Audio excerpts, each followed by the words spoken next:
All aboard! Hey, what's the big idea? Oh! Excuse me! Oh my God! Yeah, where is it? Yeah, I thought maybe over there. Hey, watch where you're fucking going. Welcome. Fuck, I think I just stepped in dog pound or something. Welcome. Oh, would you look at that?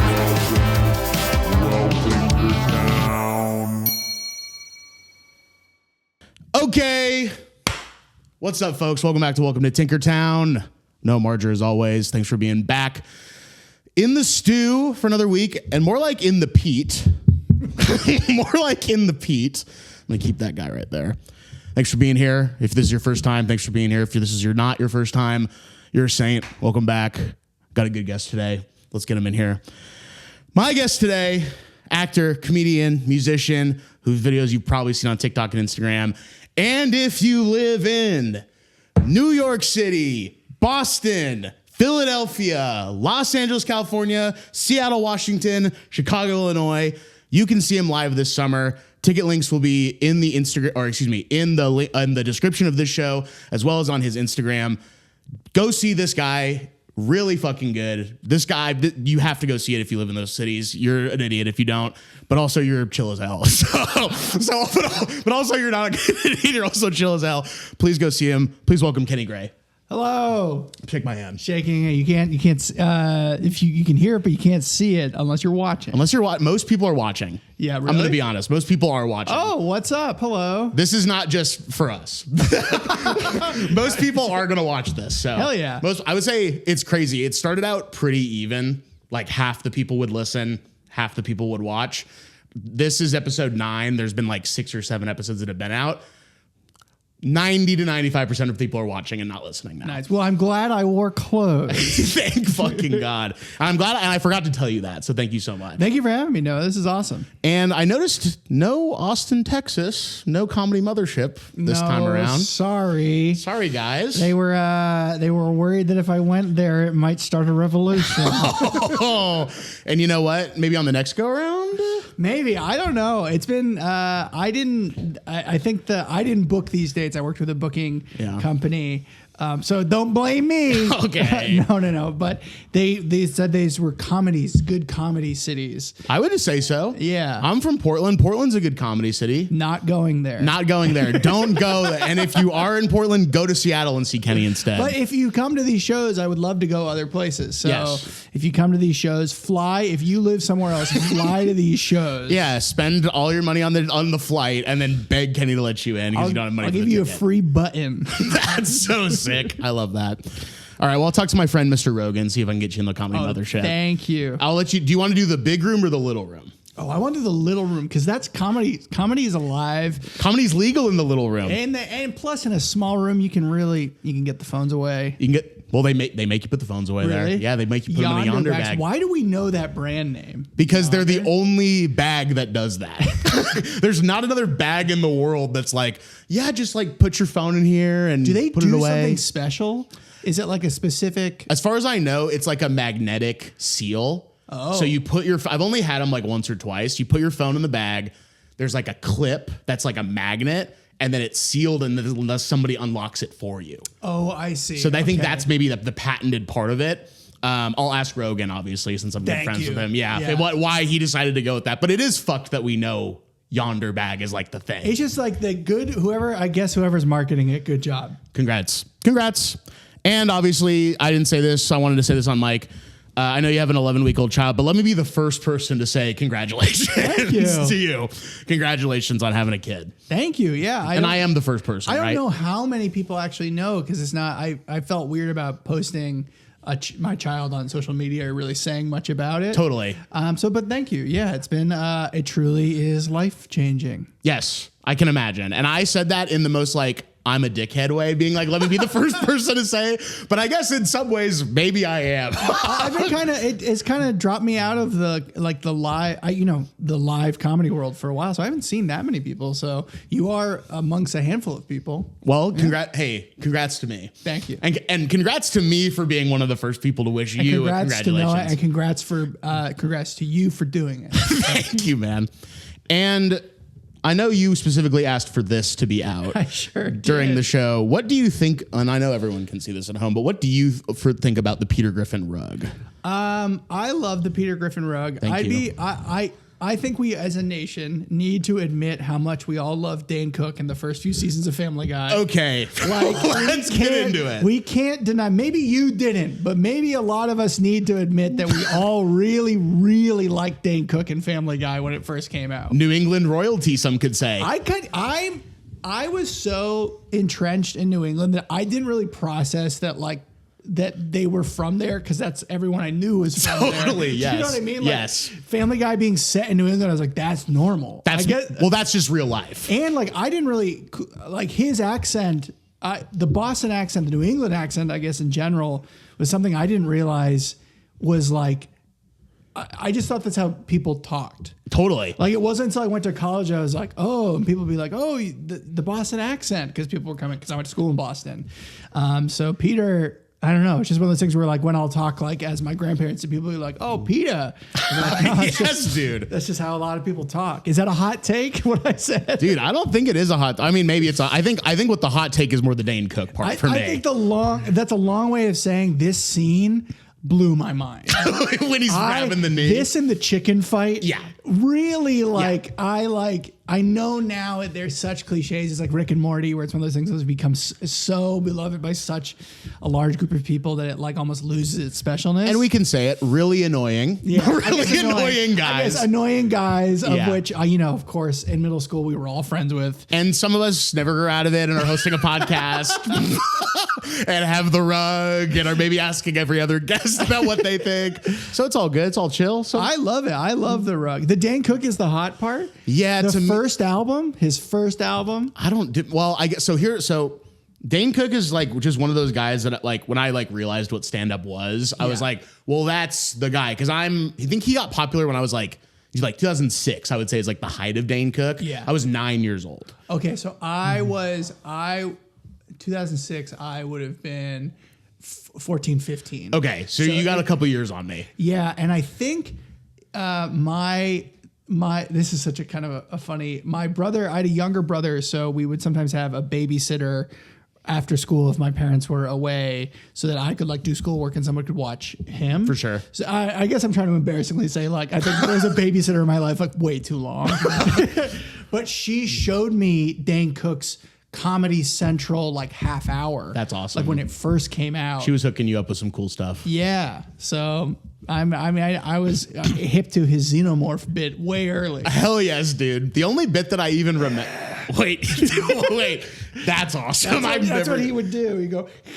He was on top of the world. The only other thing I know about him, well, so there are two things I really know about him. To be clear, I don't support him now. Well, dude. My man. Okay. He's saying a lot of stuff that I think is whack. Now I like him. Now I like him. Back then I was like, who is this cocky asshole from New England? Now I'm like, okay, I see it. I see the appeal of Dane. No, I just remember my friend, when I was at a sleepover, first of all, being at a sleepover, this particular sleepover, I had a lot of formative experience. I remember we saw the animation for the BK Lounge bit from Dane Cook, which was like a viral video, I guess. And I remember thinking like, well, that's funny. Well, that's the funniest thing I've ever seen. That's an interesting inflection point in comedy where like, is that where that started, where we started calling things these cute kind of names? That's the thing that's persisted until now, I feel. What do you mean cute little names? Like calling like Burger King, we call it the BK Lounge. Like the... Got it. Like I even feel like Molly Boz, the chef, she has a thing like we call it a Sisal or a Sando and like all these cute like... Got it. Cutesy sort of... I don't know. Maybe it just feels like I'm connecting in my head. Like it's a thing that I used to be really funny to be like, I call this microphone the little talkie stick. Yes, bro. I don't know. That's that's just comes from a generation of people who like thought the world was going to be like better than it is. The millennials. Millennials. And so they're like, well, this is a little talkie stick. And they're doing the little talking into a talking stick in a studio apartment with 5 other people. Right. Because they can't afford a house. Exactly. And I think that those people are maybe still doing that because they're like, well, that's a vestige of a world that doesn't exist that I was promised. It was cute. It was cute and it doesn't exist anymore. And that's awesome. It's gone. Sorry, dude. And that was also, so we learned about YouTube at that summer party. I'm sorry, yeah. No, it's all good. I love it. Learned about YouTube at that slumber party. We saw the BK Lounge. And then I also was taken to a website called gprime.com. G-Prime. You remember gprime.com? No. I don't want to pull it up because I just think it will be spam at this point, and I'm a little bit scared. And it was a scary website, but there was a flash animation on there that was like, do what you want because a pirate is free. You are a pirate. Does that mean ring any bell to you? That doesn't ring a bell to me, but there was a website probably comparable called Albino Black Sheep. I remember, yep. Which had like salad fingers and what was that one that was like badger, badger, all that kind of stuff. Yep. Speaking of which, I Homestar Runner, it's unbelievable how formative that is in my head and how much I don't think about it. So what else did you see at this sleepover? No. That was like basically it. But I just remember like thinking like, well, that's comedy. Like that's what stand-up is. Yes. And then the only other thing I really know about Dane Cook is the Tourgasm documentary. Do you know about Tourgasm? I didn't see that. No. I've never seen it, but I used to listen to a podcast that like did a whole deep dive on it. Wow. And the only thing I remember, and it actually makes me laugh, it's not a good joke, but it actually makes me laugh, is one of the opener comics is it's Dane Cook, Bobby Kelly, and then this guy, I think Jay Johnson or like Jay something. And that guy is out on stage and he goes, they name hurricanes after people all the time, They should name a hurricane after my ex-wife. They should call her Hurricane Bitch.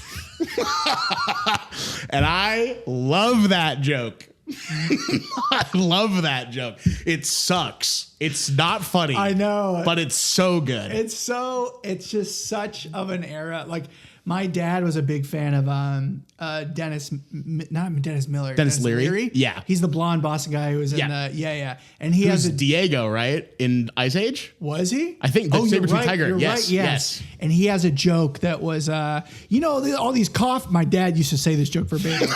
Those coffee places, they ask you want a flavor like vanilla or hazelnut. Yes. Hey, last time I fucking checked, coffee is a flavor. Those are literally the best jokes on planet Cigarette Earth. in hand, screaming. It's from the same bit where he's like, whatever happened to coffee flavored coffee? Yeah. I love that shit, dude. Yeah. I love that shit. So I've not seen Tourgasm. What Dane Cook lost me at his MSG special. Because it's interesting to hear it. I had a little bit of hot goss about him. If you haven't heard this, that Madison Square Garden special he improvised.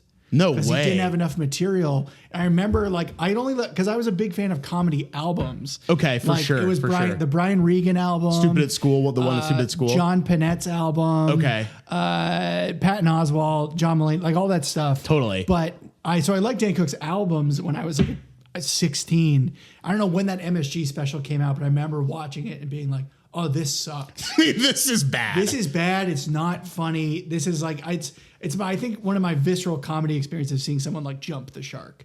And like bomb in like a major way. Or just lose me. Sure. To be like, seeing Andrew Dice Clay at like Madison Square Garden. There's something about watching those videos that I don't like. Totally. I don't like seeing the audience say the jokes with him. Okay, I understand. Yeah. And I know that's why I guess, sorry to just be a comedy nerd, like Steve Martin stopped doing comedy because he hated it. Sure. I think so.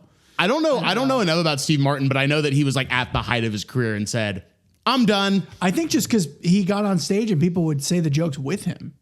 And he was like, this isn't performing. Hey, Steve, ever heard of writing some new fucking jokes, brother? Come on. Hey, buddy, I know you're watching. Write a fucking new hour. I'm a comedy nerd. I love this stuff. I'm a bit of an Apatow. I'm a bit of an Apatow. That's what people call me. They're like, you're kind of an Apatow. And I said, well, I wear that with a badge of honor. Thank you so much. My bow tie at school. All right, let's do the show. Can we do the show? No, I'm having too much fun. No, we have to do the show. We're going to stop having fun immediately. Please. Okay, you're from a little place called Merrimack, New Hampshire. That is correct. That is awesome. I don't think I know that I know anyone from New Hampshire otherwise. Really? I don't think that I know of. I think you're the only one. There are a couple famous comedy people from New Hampshire. And we're going to get to those people. Hell yes. And All you, right. You know we're going to talk about some of those famous people. As of now, though, you don't know in person in your life. No anybody. Yeah, no one personally that I know other than you. What? Well, let me say this first. I always write down what I knew about these places before I like do a deep dive. So I want to know if like the things that I think are true or the things that I think are stereotypes and like go deeper than that. I knew nothing about Merrimack. Okay, I knew nothing about Merrimack. I was supposed to go to New Hampshire last year, actually. What part of New Hampshire? I was supposed to go to the White Mountains. Oh, okay. I was supposed to go to the White Mountains. Last year, this is a little, I've hinted at this throughout the episodes we've done so far, but I've never done the full explanation. And we're not going to do the full explanation today. It'll take too long. But basically, last year, I went to the East Coast to do some comedy stuff. I went to New York, Boston, and I was supposed to go to Chicago as well. Oh, cool. I was in Boston. I was like in New York, and I was doing the comedy stuff, and I got sick. And then I thought I was over, and I went to Boston, and I realized, oh, I'm way more sick than I thought I was, basically. I had some, like, really bad stomach stuff going on in my GI tract. And I was supposed to, after the Boston part of the trip, drive to the White Mountains. Yeah. Basically stay in, like, Conway area. Yeah. And do, like, 2 days up there. Oh, and then I was beautiful. going to drive down back to Boston, fly to Chicago, do Chicago, and then fly back to L.A. I'm sorry you didn't get to do that. I appreciate it. It will happen. It was just, like... It became a huge thing. Like I was in the hospital. Like it was like crazy. If we ever do a Patreon, I'll tell the full story on the Patreon. That's behind the paywall. I'm glad you're okay now. I'm all good. Everything's all good. I appreciate it. So haven't been. My one real time in New England was when I was in Boston when I was beginning to experience the worst. Wow. So you really haven't been in New England much. I took the train from New York to Boston. Right. And I was in the hotel and I was like, I'm in Boston. I've never been here. Like, let's go. Basically, like middle of the first full day of me being there is when shit started popping off. So I've mostly seen the inside of my hotel room in Boston. Dude, it's crazy because people from New England are so entrenched there and can't imagine leaving it, or at least the culture, the kind of version of New England I grew up in. Are people like that? Like where you're from? Like in Oregon, I think people can't imagine leaving Oregon. I think it's less so. I think that way. I think that maybe they like don't really imagine leaving like the Pacific Northwest, but I think for some people it's like, well, I'll go to Seattle. Yeah. Because I think I'm going to call it Chicago theory is what I'm going to call it. You have LA and New York, which are the two big cities on the coasts. Right. Then you have Chicago, which is the third biggest city in the middle of the country. Right. And then every region has their Chicago. And Boston is the Chicago of New England. Very true. Atlanta is the Chicago of the South. Because I was raised to believe like why would you Boston has what every other city has 100%. Like that was moving to Boston growing up in New Hampshire was very much like he's in the city. Yes. And like going to New York or LA or Chicago just felt like illegal, not allowed. Why would you do that? At the border, yeah. And also like everyone in my family, like growing up in New Hampshire, like my whole family is from Massachusetts. Sure. And my dad moving 45 minutes north of Boston was like crazy. He betrayed your family. I mean, his brothers lived with him up there for a little bit, but the rest of my dad's one of 8. And they all live 15 minutes from where they grew up. So let's go. That's very common, Massachusetts, New England. Like to be like, well, Massachusetts, you can move to Worcester, you can move but to move to like LA is like, what the fuck are you doing? Literally, yes. Yeah. I think in Oregon it's a little different. I think, Oregon's also weird because you have Portland, right? And you have the Portland metro area, which is like this like blue, very liberal bastion, and then you go hour and a half in any direction outside, except the Willamette Valley is pretty blue, like down to Eugene, basically. Yeah. And then you go anywhere else, and it's like Deliverance. It's really scary. I mean, like New Hampshire has some of that too. I mean, like New Hampshire is pretty much divided into like 3 sections, which is like southern New Hampshire, which I would say is an extension basically of Massachusetts. Okay. Most people who like Southern New Hampshire was full of people who lived in New Hampshire because the taxes and housing was better. Yeah, it's and way would cheaper. Drive into Massachusetts. Like my dad commuted an hour at 90 minutes every day for most of my life. Brutal. Into Boston, the area. Well, then they have that in common with LA. Yeah, very Being true. in the Living in fucking Santa car. Clarita or like in Torrance or like Yeah. so far away. And then there's the middle of New Hampshire, which is like truly a question mark. Like New Hampshire is a place where people can be from New Hampshire and be from that middle section, and I will have never heard of that town. That's awesome. Because I think the way the roads work, there's two roads that go north and south. So if you live hard east or west, there's no reason for me to ever go there unless you live there. Wow.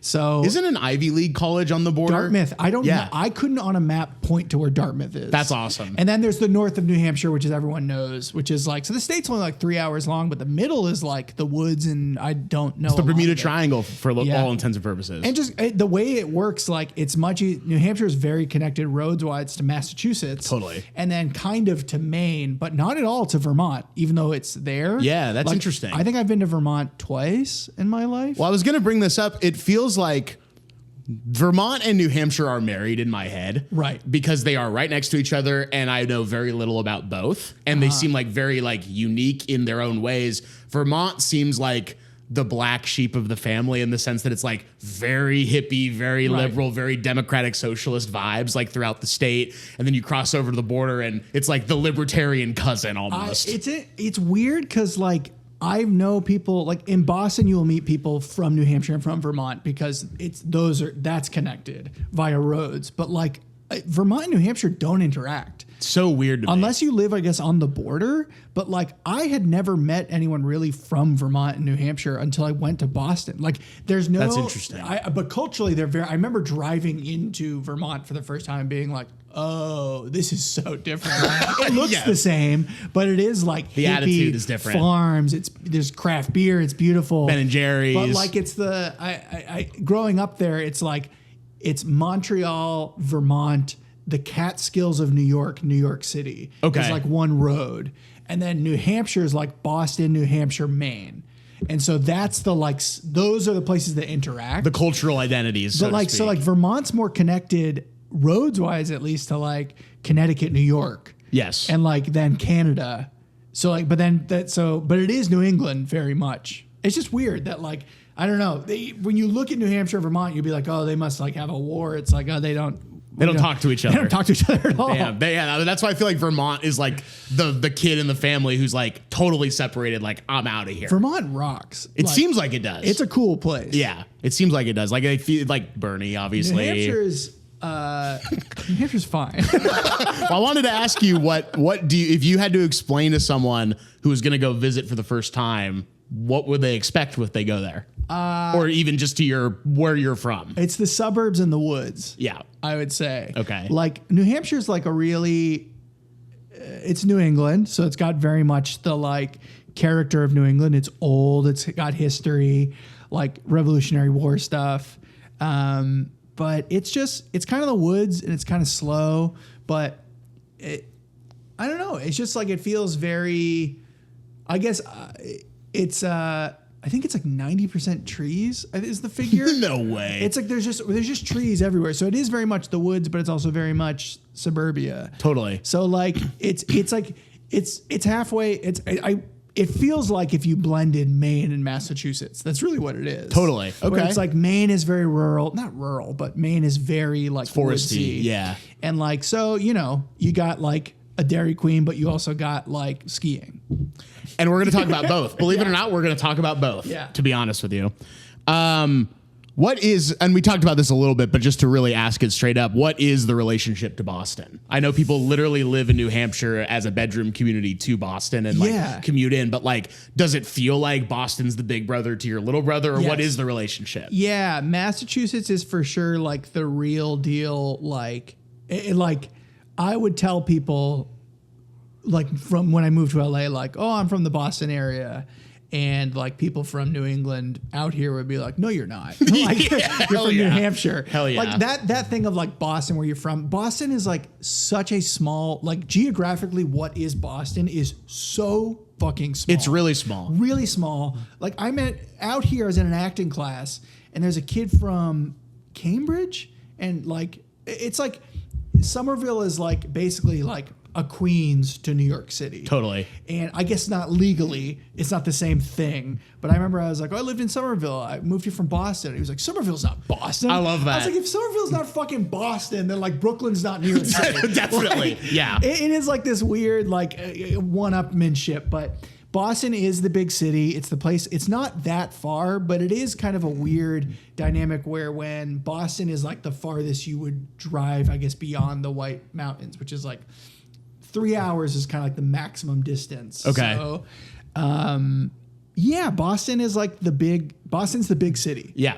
And it's like, and especially since it's got so much culture, it feels like the hub of like everything. 100. Well, in a lot of ways, it is. If you live in a small town where nothing's passing through, that's your gateway to what else is going on in the world. Almost, it was the connection to everything. Boston was the place where like culture was. It was like the nexus for like the connection to the rest of the world. Yeah. Because New Hampshire, like we have cities, but like they're not. I mean, now people are probably know about because they promote some SNHU. Yes, Southern I see New those Hampshire. ads all the time. That's like in the city of Manchester, and like Manchester's a city. It's the biggest city in New Hampshire, but it's like, I mean, I don't even know how to describe it. It's like fucking, I don't know. It's nothing compared to like New York or LA. It's just the scale of a city in New Hampshire is so preposterous compared to like New York and LA. Well, I just remember growing up in even the suburb of Portland, like I would take the MAX, which is the light rail system. I would take that from like a park and ride into the city and like do shit with my friends in high school. And I remember thinking, this is the big city. This is like, I'm going to live in here and I'm going to live in an apartment and like walk and take the bus and stuff. And then even just visiting New York for the first time, I was like, there's so much more out there. Well, it's interesting because like growing up in New Hampshire, like New York was like too much for most people. Oh, really? Like it was very much viewed that way of like New York's like way too much. Like Boston's just enough. That's enough. I will say I love New Hampshire. New Hampshire's very relaxing. It's very slow paced. Totally.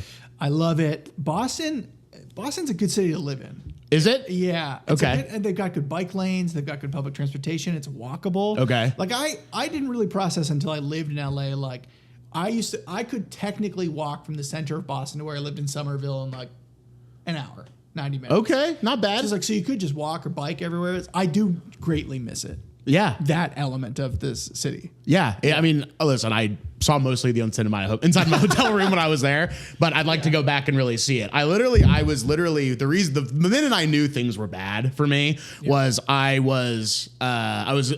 ate lunch in the North End and I took the T to the Freedom Trail like check-in center. And I was about to do the Freedom Trail and it's like a big tour. It's like slightly rainy. It's like kind of like classic fall weather. Yeah. And the guy, his name also, one is 100% real, Jeremiah Poop. Really? 100% true. And then we looked him up and he spelled it Poope.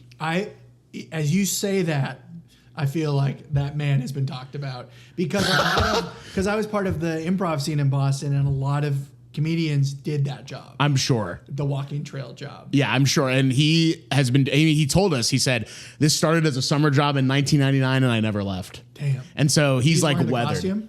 What's that? Is he wearing the costume? Yeah, he was wearing the costume and everything. And it's like the wind is blowing and rain's hitting us sideways. And like there's like everyone from like kids to elderly people in the group. And everyone's like enjoying it and looking around like this is Ben Franklin's grave. And I'm literally bent over in the graveyard, like not listening, not looking at anything. And I'm like, oh, this is cool, but I think I have to go back to my hotel Just room. across the street, a beautiful Ruth's Chris Steakhouse. Yes, 100%. It was so brutal, bro. Can I tell you quick? You just reminded me of a quick memory I had, which is that I did an internship one summer at an ad agency that was in this giant downtown Boston building that's near the beginning of the Freedom Trail. Okay. Or near the Old North Church.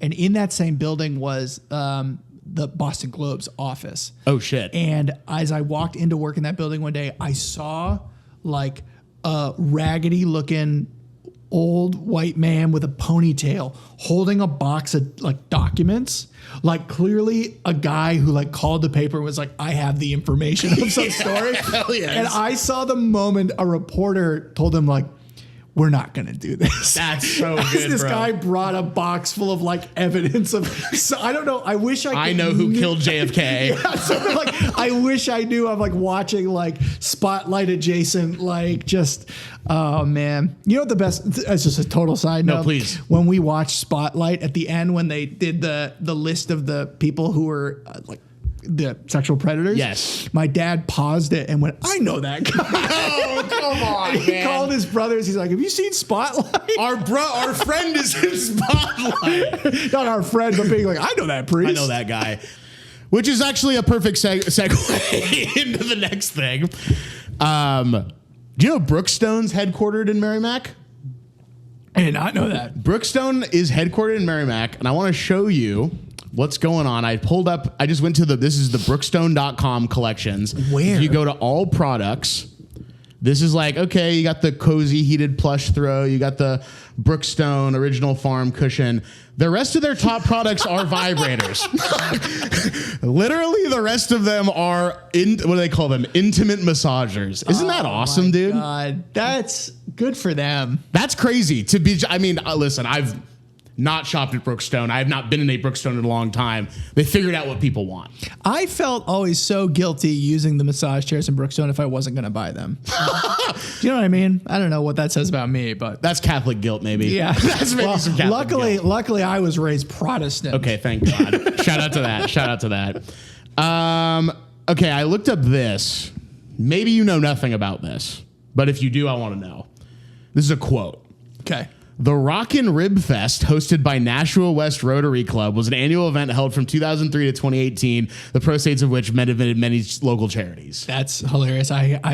So Tell me about the Rockin' Rib Fest. So my band played at the Rock and Rib Fest a couple of times. Okay, let's go. And it was a huge gig for us because it was like one of the major employers in our town was Budweiser. Okay, so nice. Rock and Rib Fest happened on the soccer field. Budweiser had these big fields in front of their plant. I think it's also where they had the Clydesdales there. The real guy, the celebrity Clyde. The real celebrity Clydesdale. So they had these big fields, and you know, it was where like local soccer games would be played and stuff.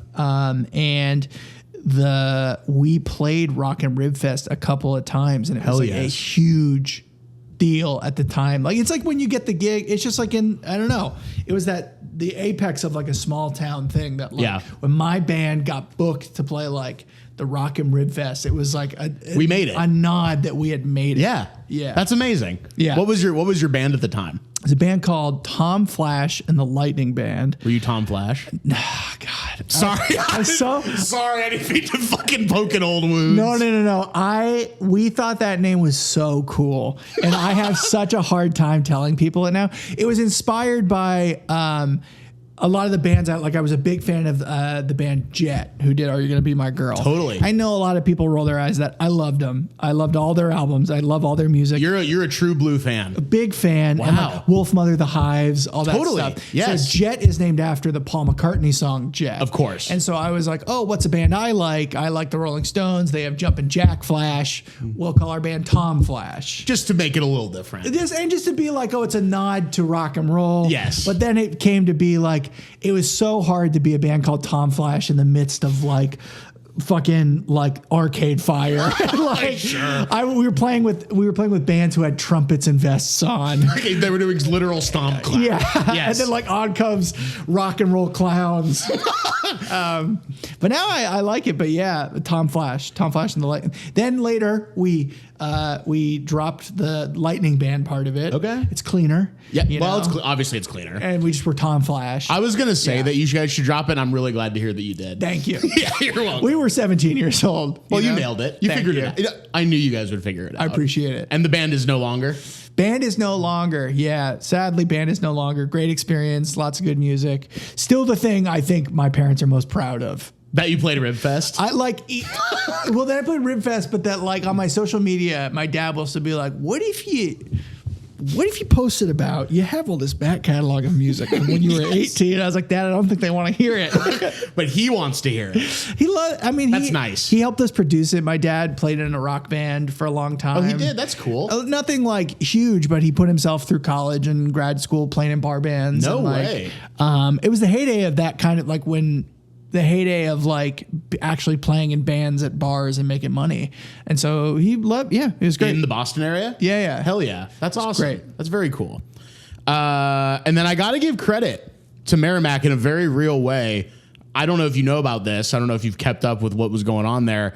They were going to put an ICE detention facility in Merrimack. That's not surprising. And that sucks. And the town fought it, and they said, we're not going to do it. Really? Yep. Oh, hell. So they get a lot of credit for that, because I think that's a very hard thing to do, to be like, the government is going to put an ICE detention facility here, and we are going to do everything in our power to make it not happen. And they did. I think generally New Hampshire has this weird it's like a bastion for like libertarians, Totally, like independent. It's live free or die. It's like they had a big I could see Merrimack being the kind of place that would be like not cool with like Greek yogurt.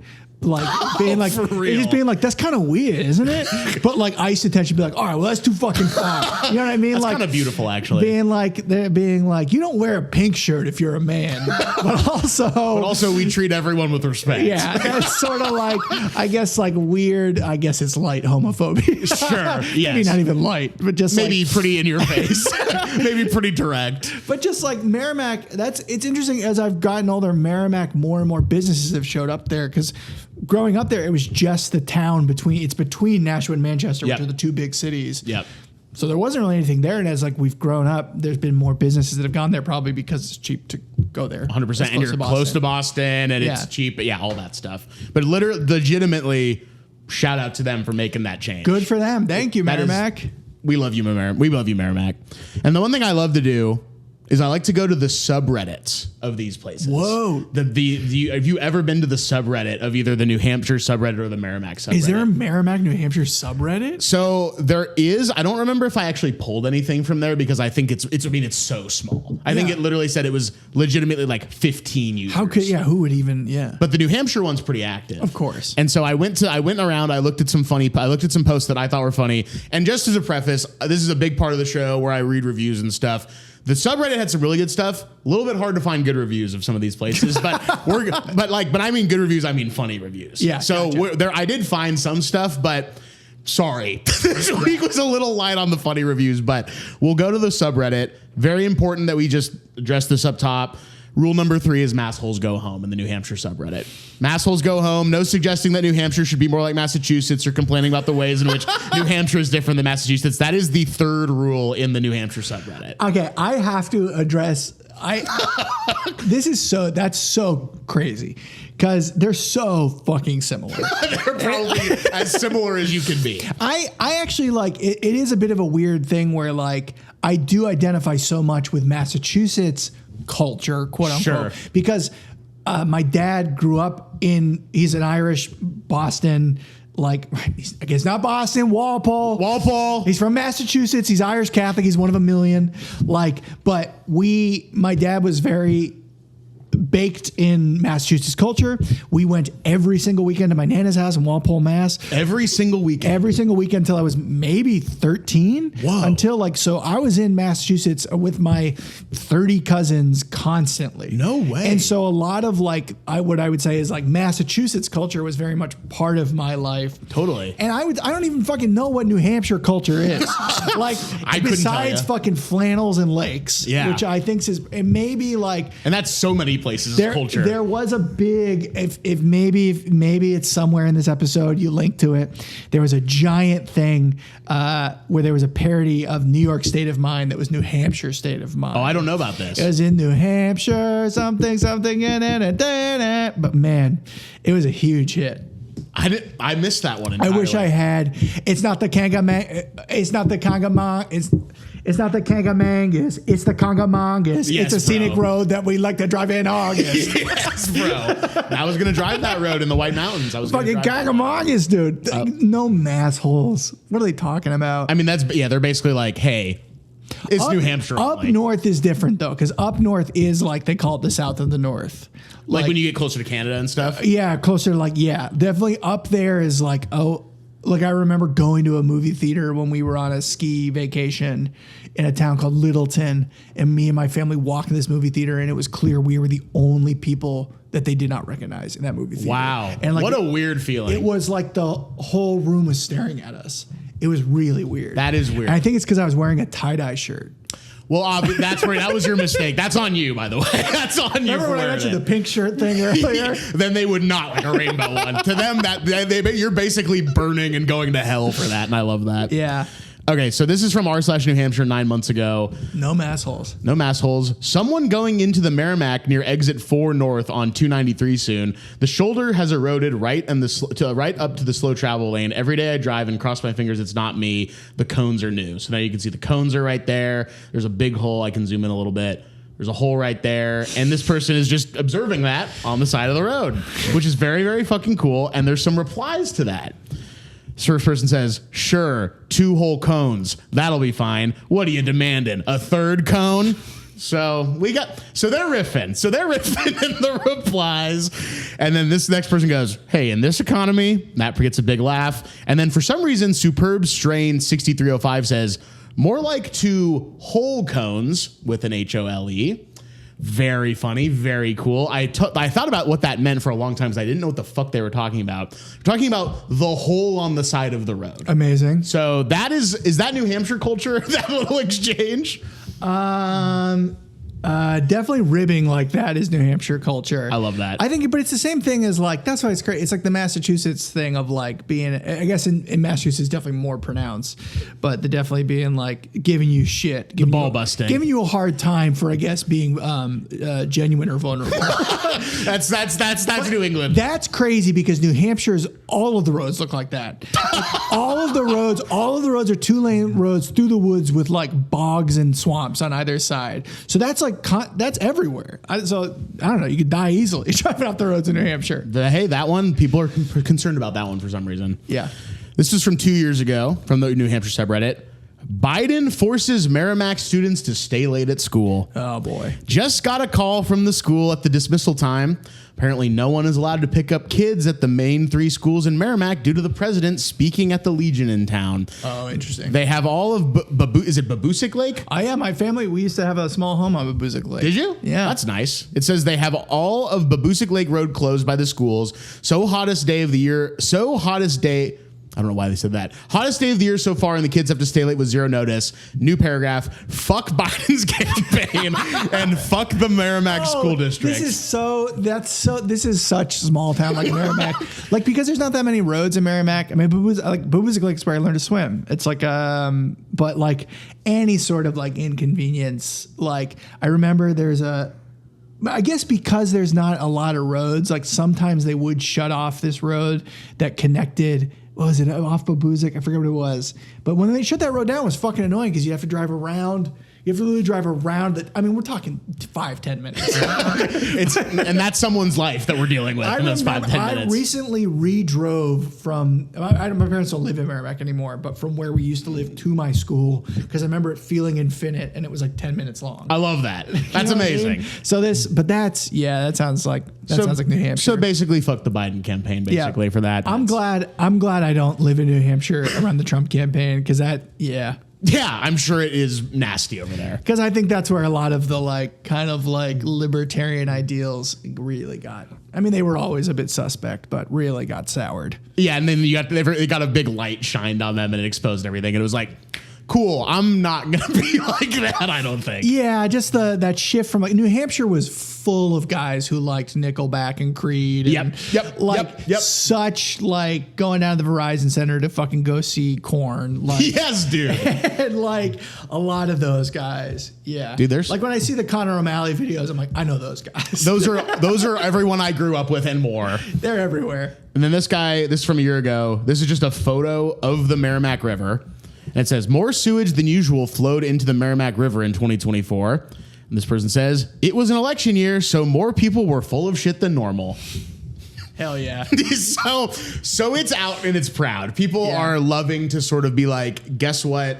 I love politics, and I'm going to tell you sort of what's going on. And on Reddit, that is that's a place to do. New Hampshire was, I don't know if it still is, given like, but New Hampshire for a long time was an important primary state. Yes. And so politics were so omnipresent, or at least it was, it seemed to be all anyone talked about, at least in my family. And but when the presidential race was happening, it was like just omnipresent. Yeah, I know. I just watched Veep for the first time, and I know that in Veep, have you seen it?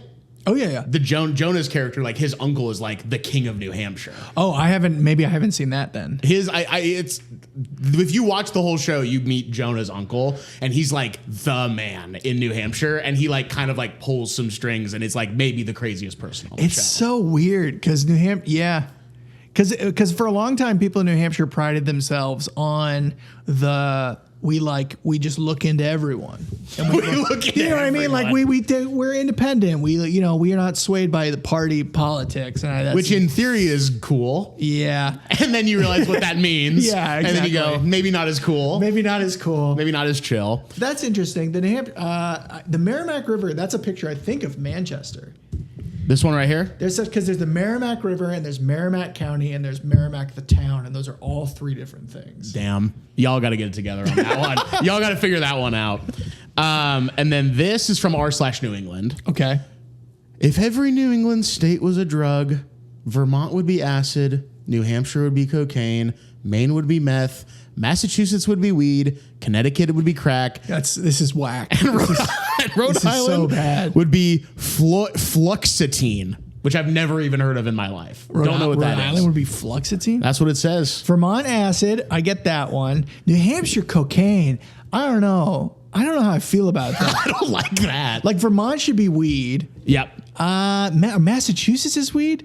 I think all of New Hampshire, I think all of New England is alcohol. Yeah, that's what I was thinking too, was booze. Yes, 100%. What New Hampshire is mostly known for in terms, New Hampshire, if you look at the stats, will say one of the drunkest places in America, but it's because we have no sales tax. Yes. And so all of New England drives into New Hampshire to buy alcohol. Makes sense. Yeah. There was actually a super pro New Hampshire thing that happened, which is that the state police of Maine were sitting in the parking lot we have these giant liquor stores in New Hampshire. I'm talking massive. Like a Buc-ee's kind of situation? Yeah. Wow. Huge. They're like big red barns. And the Maine cops were sitting in the parking lots looking for Maine plates and then busting people because they introduced some sort of law about you can't skirt sales tax. Oh, wow. And so that feels bad to me. The New Hampshire police arrested the Maine police for loitering. Are you serious? For loitering. That's amazing. Yeah, the first people. Hey, and that I'll dap you up for. Those are the first people in the history of the world to be arrested for loitering, too. Yeah. Or other cops from out of state. New Hampshire is a place where there's not enough going on that they enforce those kinds of laws. I love that. You could probably get 5 years in jail for jaywalking, probably. Yeah, probably. That sucks. I got pulled over 3 times for not turning my headlight off as I passed another car. Really? Yeah. I've never once thought to even do that. Police that's crazy. Police car passing you at night, you don't turn your headlights off, pulled over. That's insane. Yeah, there's not a lot going on. Hey, welcome to New Hampshire. Ba-da-ba-ba-ba. Loving that. And then last thing from the subreddits. This one is from r/Merrimack, legitimately. Okay. Anyone know why there were a bunch of police with their guns out at the Shaws by the highway the other day? No response for a year. And then a year later, someone just goes, anyone ever figure this out? That's awesome to me. Why would police officers have their gun out at Shaw's? That like a grocery store? Shaw's is that is just like a New England ass grocery store. Shaw's. What makes it New England ass? How you pronounce Shaw's. it. Shaw's. I love that, bro. SHAWS. That's awesome.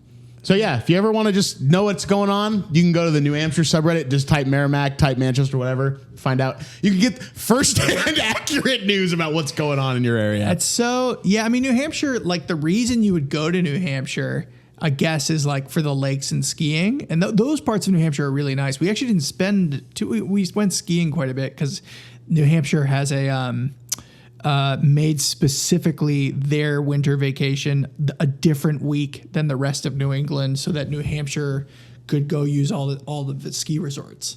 And then Is that for real? And they gave New Hampshire people like discounts. Yeah. Whoa. So that like the rest of New England comes in, and then the week after, everyone from New Hampshire had the week off and went skiing. That's kind of crazy. It was a cool, like, because is cool. it is like the main, I think it's like the number one tourist driver, like that.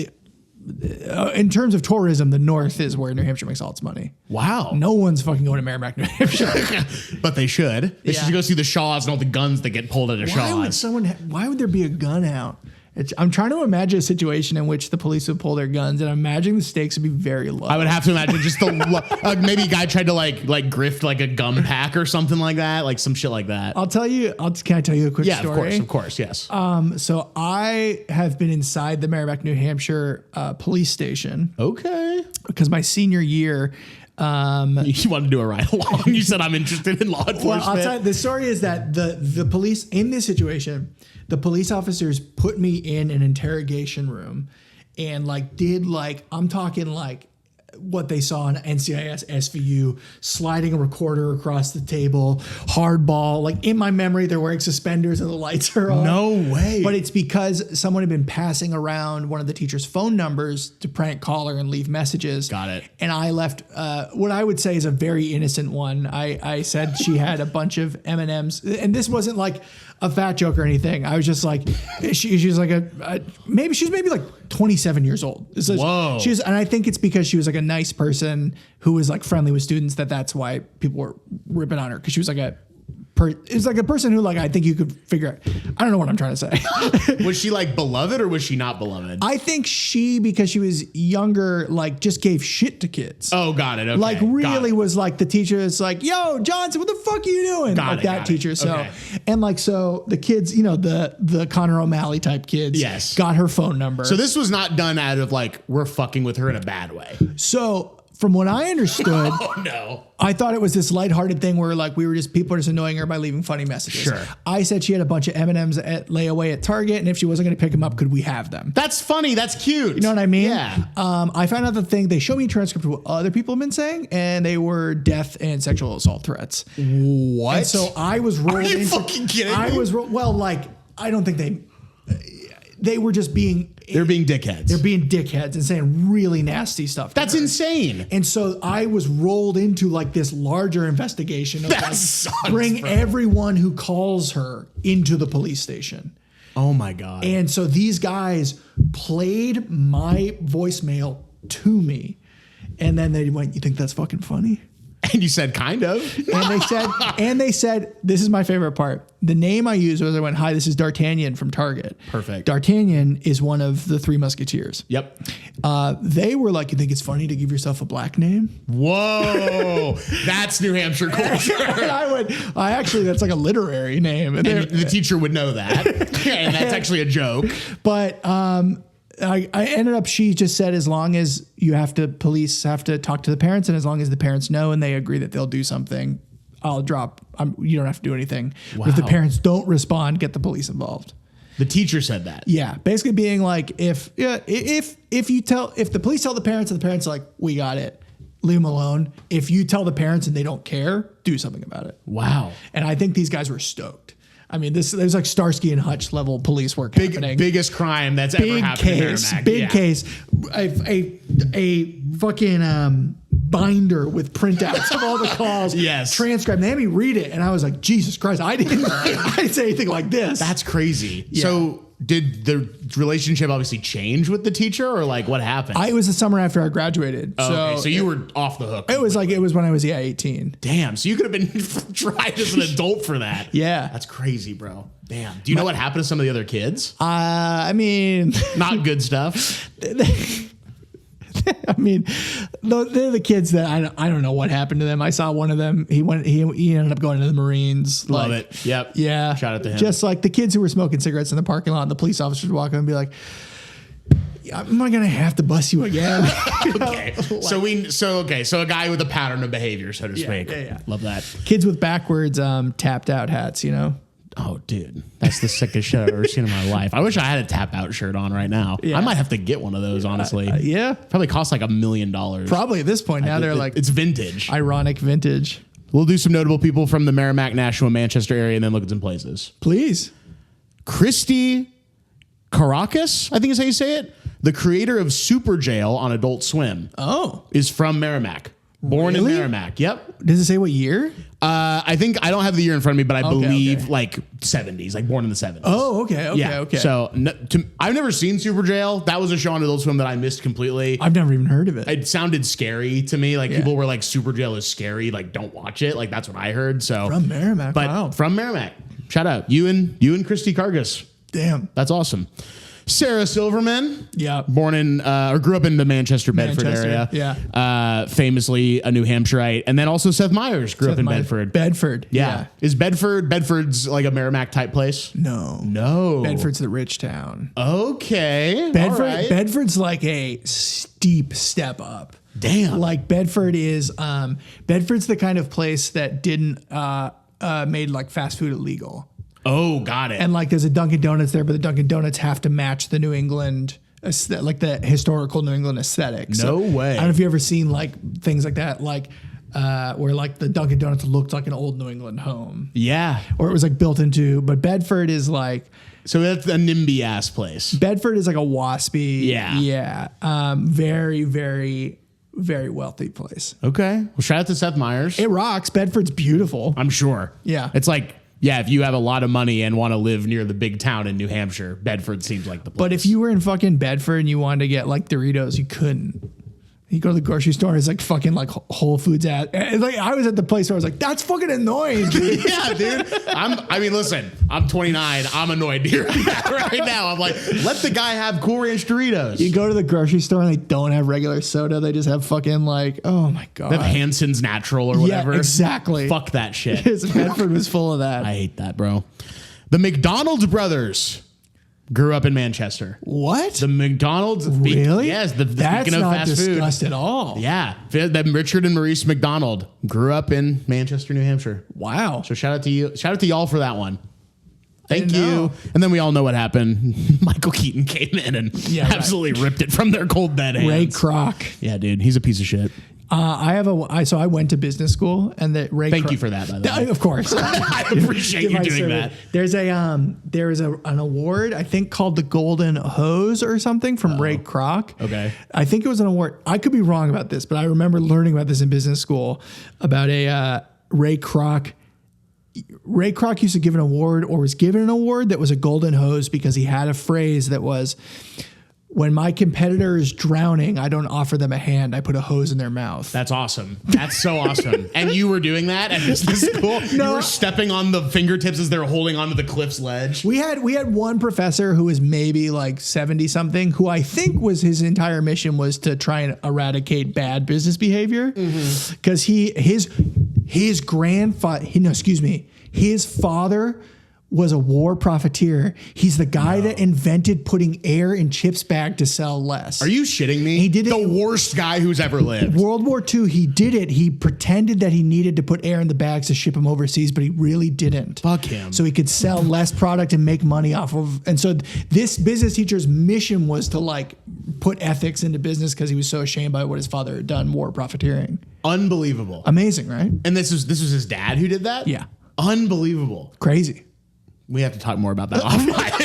I want to know more about that. Fully accelerated. God, that makes me feel so many things all at once. That's crazy. Chip Kelly, the former head coach of the Eagles and the University of Oregon Ducks, attended Manchester Central High School. Okay. Shout out to Chip Kelly. Really, really bad coach in the pros. Very beloved coach at University of Oregon. I don't know anything about sports. Then here's your first one. We love Chip Kelly in Oregon. We hate him in Philly. That's the one thing you got to know. Okay. Ralph H. Baer, inventor of the home video game console.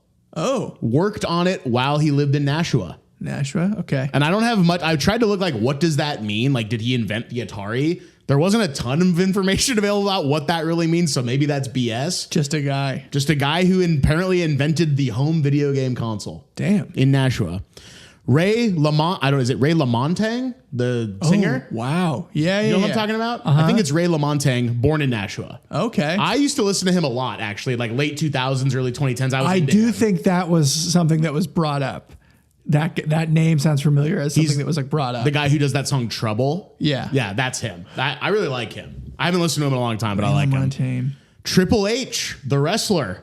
Really? Who I don't like nowadays. Wrestling was I wasn't big into it, but I knew Merrimack was a place where WWE was huge. I can believe that 100%. Based on everything that we're talking about today, that's the most makes sense thing Monster energy drinks, yes. late culture. Yes, being a degenerate, smoking cigarettes when you're 12 years old.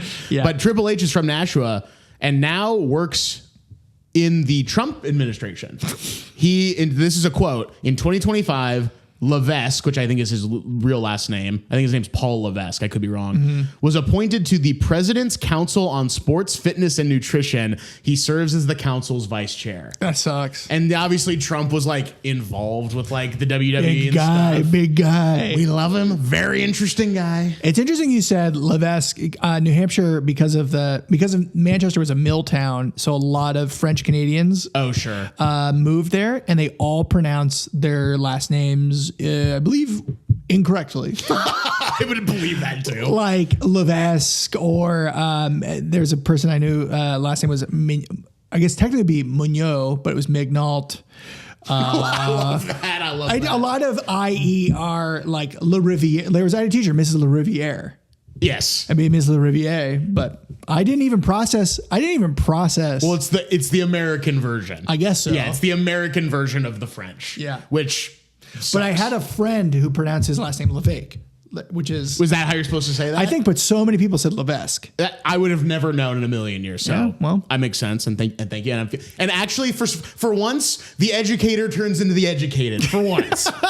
And then last but not least, probably the biggest one, Adam Sandler. I was about to say, you're going to say Adam Sandler? Yeah. Grew up in Manchester. He's got a seat at the Red Arrow Diner. Thank you, Red Arrow Diner. I love Sandler, bro. Sandler rocks. He's the man. Have you ever gotten to see his show that at Dynasty where they announce it like the day before? I've not seen him since being out here. So if you this is a hack. If you sign up for the Dynasty typewriter email list, I'm not kidding you. The night before, they're like, "Hey, so tomorrow at 10:30, Adam Sandler is going to do a show." Oh, cool. And I'm not kidding you. It sells out in like a minute. I haven't seen, I think I saw his his special whenever he did the Chris Farley song. That's the last thing of his. I think that was 100% fresh. So I think that was like 2018. Yeah, that sounds about right. Yeah. I watched that in the John Wayne Airport in Orange County. Wow. And I was bawling. I was bawling in the John Wayne Airport watching that on my phone. It's good. It's amazing. And I went to his taping of the last taping he did for the most recent special too. Oh, cool. He did it at I think it's called the Nocturne Theater in Glendale. Don't know. It's really, I mean, it's like mostly like plays. It's not like a comedy venue. And it was like really cool. He had, I can't remember the fucking guy's name, but he's a ventriloquist. And they had Jeff Dunham. It was Jeff Dunham. It was a jalapeno on a stick open for him. It was amazing. But it was like Willie Tyler and Lester, who he's like this old guy. He was like legitimately could have been in his 90s. Oh, damn. And was like doing ventriloquism. It was like hokey and like kind of fun or whatever. And it was like a very strange night. And like Josh Safdie like directed it. So it's like really? It's like it's a very strange special, and it like plays with the form in weird ways. Oh, so it's cool. worth checking out if only for that, but it also is good. I got a recommendation to watch it because of that, what you just said. Yes. Because it plays at the form. It's interesting. It's interesting. And it's good. And it's funny. I'll have to watch it. Bro, show your 11-week-old child the new one. I would love to know more about Adam Sandler's family history of New Hampshire. Because I never really processed how like Toll Booth Willie. Like, did you ever listen to his albums? A little bit, but not like a lot. Like a little bit. Like I like They're All Gonna Laugh at Me. I will listen to a little bit. Yeah. And then or They're All Gonna Laugh at You, I guess, right? Yeah. He wasn't. I mean, he's definitely from New Hampshire. It's kind of New Hampshire has a weird thing where like it doesn't seem like there's a ton of state pride towards Sandler, Silverman, Seth Meyers. Right. But it's a big comedy. Big comedy people have come from there. Not a lot of like, it's like a lot of the number one thing you could do in New Hampshire that would bring you pride forever is sports. Sure. Like there's a kid from my high school that was playing, if you look at Merrimack, I saw he's on there. This kid, Tim Schaller, played for the Bruins. Like that's fucking crazy. And hockey and New England and Minnesota are like the last places in the United States that care about hockey that much, I think too. My dad loved it. And so does Boston. But yes.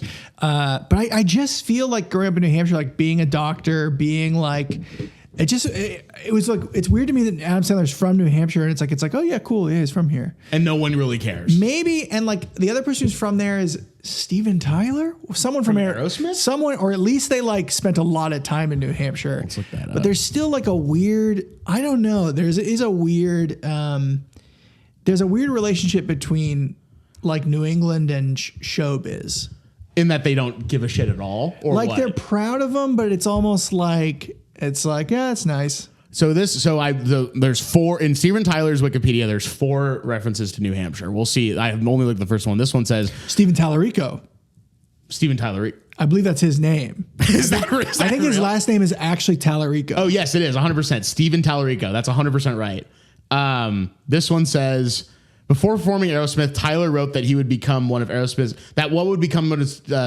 signature song "Dream On." In 1969, Tyler attended a local rock show in Sunapee, New Hampshire. Sunapee, New Hampshire. That's right. So maybe he's from there. Sunapee Lake. There's a ski place there. Yeah, that's it. Shout out to him. Anyways, are you an Aerosmith guy? Oh yeah. I grew up in a big classic rock. I think Aerosmith played at my dad's high school. For real? Back when they were ARROWSMITH. Wow. Yeah. Damn. Dude, you're going to meet my dad. My dad's a big classic rock head too. Oh my God. I was raised on all of that crap. Yeah. I'm saying I got a deep love for it in my heart. We'll do another episode that's just about, we'll ditch the premise of the show entirely and just do a classic rock app. All right. Let's go to some places. Okay. If that's okay. It's fine. Let's go to some places. That's okay. It's fine. Let's go to Canobie Lake Park. Canobie Lake Park. Excuse me. Canobie Lake Park rules, though.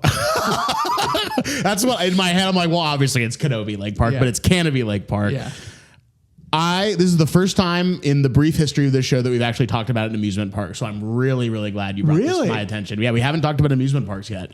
So I'm really glad. I have a sort of a love-hate relationship with amusement parks where I love the idea of them. And then every time I go, I'm like, why the fuck did I go here? Yeah. That's kind of my feeling. But this place looks cool. It's like a New England Revolutionary War kind of theme a little bit. Sort of. I mean, like it's the era of theme parks. Like when like in movies when they're like, oh, a small town theme park. Like, yes. It's like, that's not that common a thing anymore, but Canobie is like going strong, or at least was when I was growing up. It seems like it is. Like we'll read reviews of it. It just has like, it's got no theme, but the big ride is the ride that they built while I was alive was called the Boston Tea Party. Yep, I'm looking at that right now. It's like the big thing. It's this big drop, and like it goes into like, yeah, that's it. That's amazing. And it's a wooden coaster? I think maybe not that, but there is a straight up old ass wooden roller coaster. Which one? Do you see it? Is it still there? It's right near the entrance of the park. Yeah, you take control. Ice Jet, Autobahn, Psychodrome, the Caterpillar, Da Vinci's Dream, the Yankee Cannibal. And these have, Psychodrome is an insane name for a ride. Yeah. Is it Yankee Cannonball? I think it's the Yankee Cannonball. Click on it.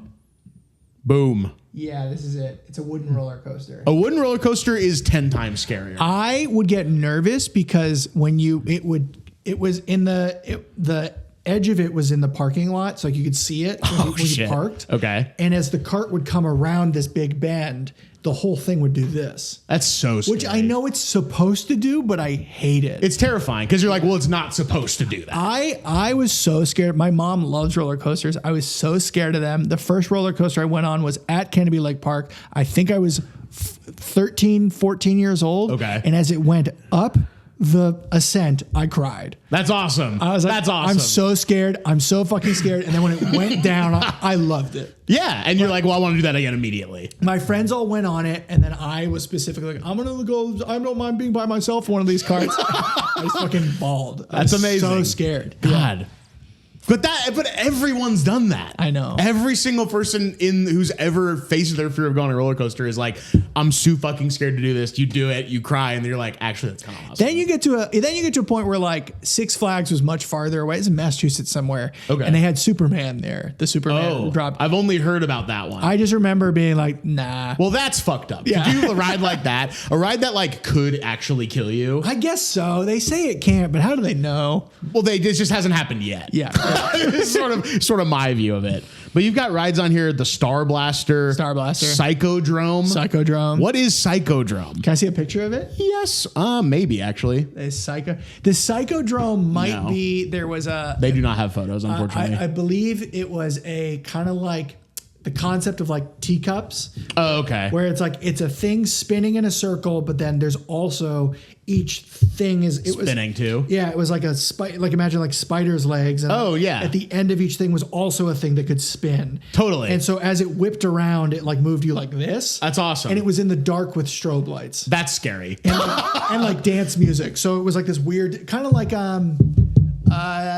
Space Mountain. Okay, sure. Where it's like this, like because you can't see a dark ride, as they say. Yeah, it's a dark ride. Yes. Yeah. I'm so scared of the dark rides. I don't handle rides well, if I'm being honest. I don't understand people put their hands up on Space Mountain. Like, yeah, that's too much. How do you know that you're not going to get your hands chopped off? That's real as fuck. I remember I went to Disneyland when I was like a little kid with my parents, and then not for a long time, but because I went to school in Orange County, it was right there. And so kids went all the time. Oh yeah, my wife grew up in Anaheim. Oh, okay. I went to Chapman. Oh, okay. So cool. in Orange. So literally right there. And so I remember this kid, my friend, who I was like not like super good friends with, but like friends enough. He's like, hey, so I just like won a contest and like got free tickets to Disneyland. Do you want to go? And I was like, you won a contest to free tickets to Disneyland? Sure. So we went. I hadn't been in years. And I was like kind of being grumpy about it. I'm like, well, it's not going to be that cool. And then by the end, I was like, please don't take me home. Like I never want to leave. Disney, it's so fun. It's so clean. It's so clean. Because Canopy Lake Park is like an extension of like a boardwalk. Okay. Like it is like, it's like fried dough and like, it's like a little carny vibe. Yeah. It's like a permanent circus. That's fun though. That's a vibe. Bozo the Clown was there. Let's go. Yes, dude. Which I didn't realize was like a franchise. Oh, it's multiple guys or Bozo? Like you could pay to like have like Bozo the Clown. Like Bozo was an act. Like, got it. Like Gallagher 2. Wow. That's awesome. Yeah. You could franchise your own Subway and you could franchise your own Bozo the There was a Clown. Bozo there, yeah. And they have the Turkish twist. I like the Turkish twist. I love the name. Is it just a Ferris wheel? It's like a cyclone. It's the spin thing where you get stuck against the wall. That's fun. And you can horse around with your friends by trying to get sideways. Yes. And literally, and then they're like, that's cool. And they never hang out with you ever again. At some point, I loved that ride so much. My parents bought me a t-shirt from the park. That just said Turkish twist? It just said Turkish twist. Do you still have that shirt? Maybe somewhere. Dude, that's a fucking awesome shirt. We'll do, like I said, I had a little bit of a tough time finding good reviews for some of these places. New Hampshireites, write more unhinged reviews on Google and Yelp, please. There's just not a lot of people there. That's true. But there are, like, for some of these places, it's like thousands of reviews. Really? And I like sort by lowest and then see what's going on. But I found a couple. So we'll read a couple reviews of the park. This is a 3-star review from 8 months ago. The only complaint that I really have is someone need to look into checking the park for bees. Every time I go there, I can't avoid bees. I literally watched kids getting stung and told the parents to complain for all the money we have to pay. This problem should not exist. Do better, folks. This has been an ongoing issue for years. Complaining about bees and in the outside during the summer. Yeah. That's fucked behavior. And that park is wet and sticky. Is it like by a lake? Well, it must be by a lake. It's by a lake. Yeah. And so, I mean, it's on a lake. Like the Boston Tea Party, you look into Lake Canopy, and that's and like insane. It's 1,000%. Every trash can was full of fucking soda and candy, and there were bees. Yes, and they're just that's where they go. And on the edge of the park is just fucking the woods.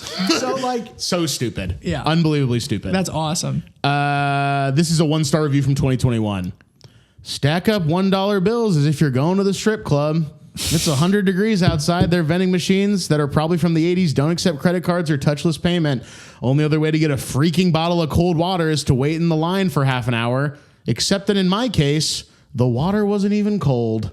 So that person's having the worst time of their entire life. I forgot that a big feature of Canopy Lake Park is that it also has all of the like circus carnival games. Okay, so like the throwing and hitting the bottles and all that crap. All that stuff. There's a whole section that's basically permanent circus rides. Do you have a go-to carnival game that you like to lose all your money on? Not to lose my money on. I loved playing the light shoot rifles. Oh yeah, those are fun. Like where there's a bunch of things you can just shoot and knock down. I would do that a bunch. I mean, all of those games. That one less so because that's just like what it is. I do think, by the way, this shot BBs. Oh, for real BBs. Yeah. That's scary. Yeah. That's terrifying. Like, I think you could turn it sideways and hit someone. Peg your friend. That's fucking terrifying. I always tried to do the basketball one. And I know that those hoops are small. Like all of those games are rigged. And I'm not just saying that as a guy who never won. I'm saying that as like a guy who like knows that they're rigged 100%. It is like there is a part of like going to Dave and Buster's where you're like, well, I'm an adult now and I think I can beat this game. Like I can beat the carnival game and it's rigged for you to not win. Yeah. I mean, that there is like, I would say generally like, I can't see people writing a negative review in New Hampshire if like the food is bad or something, but I can see this is why people would write reviews in New Hampshire. Totally. Being like, fuck these people for making my life a little bit more inconvenient. Or just like perceived like injustice or just like, I've had this thought about New England for a long time that everyone's like, you know that I hate myself, okay? So when I see you being confident, you're an asshole because you're not supposed to be doing that. And if you're allowed to do that, why am I not doing it? Damn. You know what I mean? Sure. So it's a little bit about being like, hey man, you're inconveniencing me. I already make my life living hell mentally, okay? Damn. What an awesome way to live. What an awesome way to walk around in the world. It's cool. I'm like, you think you're better than me, you know? And literally they do. And literally they do. Let's go to McIntyre ski area next. Oh, yeah. So that's where I learned to ski. So I literally had to do a double take on this because It's a hill. It's just a hill. And Yeah. I was like, this is just in the middle of downtown New Hampshire or Manchester, basically, Correct. right? Like that kind of freaks me out. Sorta. It's like the hill that like is like it'd be like I suppose the equivalent would be like Verdugo here. Like Okay. You know where Yes. it's sort of like over by Glendale. Like Yes. the kind of hills where it's like, well, it's the beginning of something, but Not quite a mountain, Yeah. but it's like not in the mountains. no, there's one. Yeah, you just go up and you come down.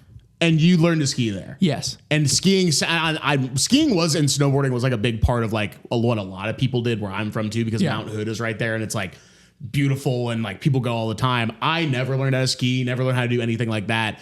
What was that like, okay, we're ski bums, we're going up, like that's like the thing to do up there type of vibe? Yeah, skiing. I mean, I think it's less. New Hampshire doesn't have quite like the West Coast version of skiing and Yeah. snowboarding, which is a little more like I would say skateboard coded. Do you know what okay. do you know what I mean? Like the sort of like West Coast, like We're chilling. It's a little more like hoity-toity vibe. Interesting. I guess in my head, I think all skiing is hoity-toity, to be honest with you. I think that's fair. I think because it was just so omnipresent in New Hampshire, it didn't feel that way. But definitely like the gear and stuff. So The working class skiing. yeah, like they're like, you know, we all skied on like used gear. Totally. And like just because there was so much of it from Sure. Like, you know, when it wasn't the high season, like renting skis wasn't that expensive. But McIntyre is a hill. It's where I was.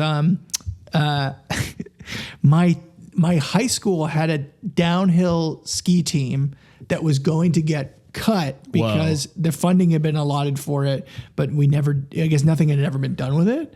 And so the assistant football coach stepped up to coach the ski team. He did not know how to ski. That's amazing. And he would just have us do squats and run and then take us to McIntyre and say, go as fast as you can. That's amazing. And then we would like bad news bears it, go up to because on the school's dime, we would fucking leave Merrimack, New Hampshire at like 5 a.m, drive 3 hours up north, compete in these things, lose and come back. That's amazing. It was And you had the awesome. time of your life. Best time leaving school to go ski for free. Incredible. It was some of the best times of my life. I can imagine. As someone who doesn't ski, it sounds incredible. There's this kid, Eric, he put every time we did a ski meet, we would stop at this McDonald's on the way home. And one year he put a cheeseburger in his pocket and then he left it there the entire year. Ooh. And then he pulled it out the next year and it had not molded or anything. Oh God, that is. I mean, I don't know what was. I was like, I hate the mold stuff, obviously, but like not molding is worse. Kid Grant was huffing Gatorade powder as a child. My friend James had a Zune. He showed me 311. Literally the most formative experiences imaginable. Blowing my mind. God, I love that, dude. Let's do a few reviews of McIntyre Ski Area. This is for 3-star review from 2023. The gentleman that works in the ski rental shop is very unpleasant. Yeah. Older man. If I were to ever purchase / rent equipment, it wouldn't be from here. You know who they're talking about? No, but like everyone's unpleasant in that position. I love that. 5-star review from 2020. Think about that. I work a few hours of overtime each week just to afford a delicious drink at this spot with the old ball and chain. Had a mojito while reminiscing on the old ski lessons I took back in the 90s. Fried alligator bites were sold out. You can guess that I'll be first in line for next Sunday. I love that guy. Wow. I love that guy. Dreamily writing that. He he works a few hours of overtime each week just to afford the drink with his old ball and chain at McIntyre Ski Area. Yeah. That's so beautiful. You could definitely, I mean, it was such a beautiful little, I mean, like, because New Hampshire is like, the joke about like, New Hampshire is that like, if you can ski there, you can ski anywhere. Okay. Because so much of the mountain was like ice. Oh, yes. I read a couple of people like, this is actually more of an ice mountain, actually. Yeah. And so like the parking lot was basically just slush. And just like, I just have such distinct memories of hearing my ski boots walking in that slush and sitting and like eating fucking chicken fingers with my friends, listen to 311 on the Zune. Dude, the fact that y'all, I mean, of course, in fucking New Hampshire, in that area, they're doing Zune instead of iPod too. Beautiful. Was the Zune Microsoft? Is that what it was? I think so. Damn. I don't know anyone who had a Zune. I just remember my friend James said, I have a Zune. It sucks. Yeah, shout out to James, bro. I love James. James is a ski bum. He's one of those guys that committed to skiing as his life. Dude, maybe that was James's review. I hope so. Hey, James, we love you, to be honest. Let's do we're gonna do 2 more places. We're gonna do let's do Currier Art Museum in Manchester. Oh wow. You ever been? I took like stop animation classes there. Hell yes. Yeah, I took tons of art classes there. How far Manchester's what, like 30, 40 minutes from Merrimack? No. Less? 15, 10. Oh, it's right there. Yeah, so in Nashua. Okay. So in New Hampshire is like exit 9, 10, 11, 12. And then like Nashua's like 1 through 8. And then Manchester is like 12 through 20 or something. That's amazing. You know that. It was a whole fucking, it's like, because you'd meet people if you grew up in that area, be like, what exit do you live off of? And then you move to a place where it's the same thing, where it's the same thing, but for very different reasons. By the way, it drives me crazy. I live off of the 101 and sometimes I'll be like, I live off like 12, like one of the 12s. And like, I'd feel weird doxing myself. As like, which specific 12 I live off of. And people be like, I don't know where that is. I'm like, how do you not know where that is? Do some people just never enter the valley? Dude, I think yes. And then also I have friends who are like, yeah, I don't really know street names. That's crazy. I know. I think that's insane. I'm like, how do you get around? They're like, I just know like landmarks. Wow. And I'm like, that is such a horrible, hard way to live. Because growing up, like living in both Boston and New Hampshire, it's like New Hampshire, you had to know all the roads. Of course. Because there's not even that many. Yes, it's easy to know them. It's fucking 93 and 95. And that's it. That's it. You got 2 really, roads. genuinely, that's it. That's awesome, dude. Damn. But you took stop motion animation class at the Currier Art Museum? So, yeah. What'd you make over there? Do you remember? I was inspired by South Park, of course. Dude. Could never figure out how to line up audio with it. So it was silent South Park. Yeah. That's beautiful.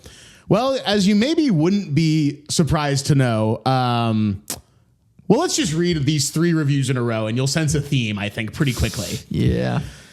Super disappointed to hear about the mask and vax requirements. Won't be visiting unless things go back to being normal and respectful of basic human rights to medical privacy and bodily autonomy.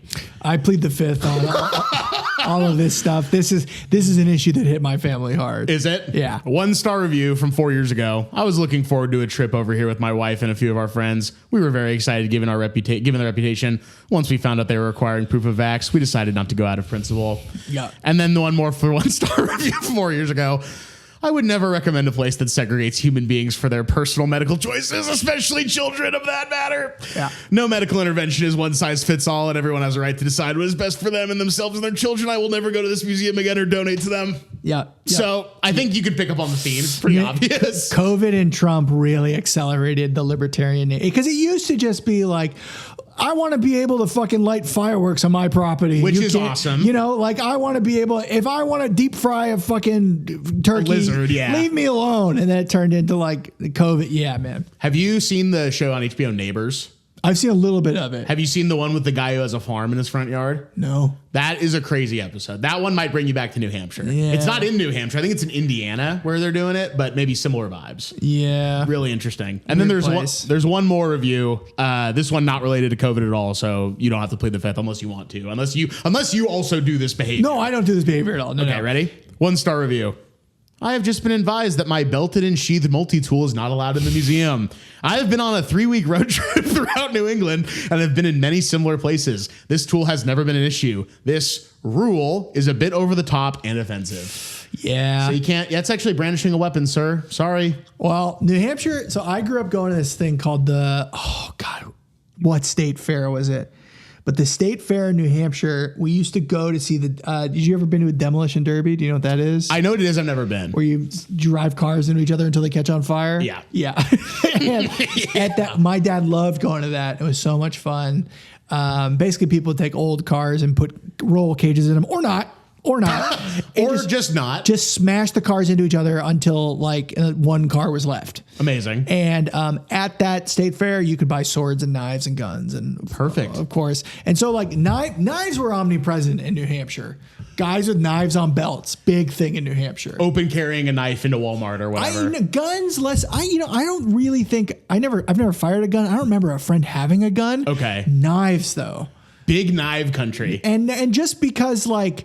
It was like a weird thing where Merrimack like had like there was white collar people who like worked, and then there was like ATV knife culture. I love that. I love that. In one place. That's beautiful to me, actually. It's gorgeous. That knife culture like that from different. Listen, they want to think that we're all so different. The 1%'s got knives. The 99%'s got knives too. Multi-tools, yeah. But yeah, you cannot bring your multi-tool, unfortunately, even though it's sheathed into the museum, sir. I'm sorry. Yeah. Shorts in the winter, knife in pocket. Yeah. Unfortunately, the shorts in the winters is also me. Of course, I was the same way. You have to. Yeah. You have to, because it's like I'm tough. Yeah. I'm stronger than Mother Nature. I'm not going to be outside that long.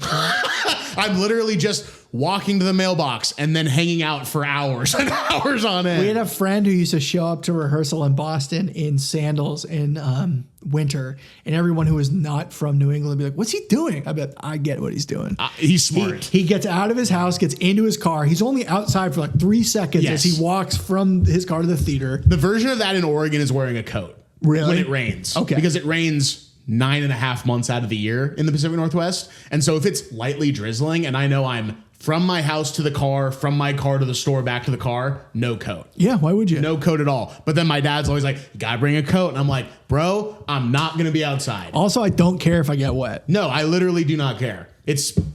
I like it. Yeah. I like getting wet. Cold, I do like being cold.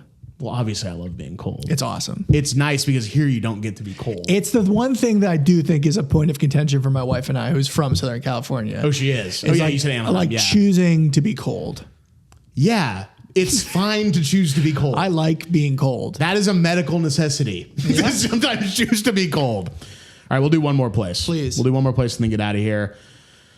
Well, okay. We'll do one more place with reviews. I do want to know about the Peacock players in Nashua. I was involved. You were involved. Sure was. Okay. Well, how were you involved and in what? Okay. Well, so I didn't find any reviews, but I am curious about the Peacock players. All right. So I actually don't know if the Peacock players still exist. They probably do. It seems like they do. Yeah. It's gone through many iterations.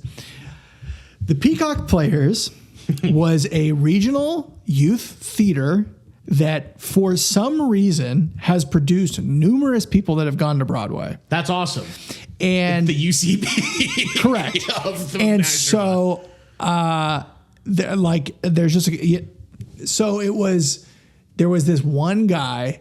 God, do I put him on blast? Who gives a shit?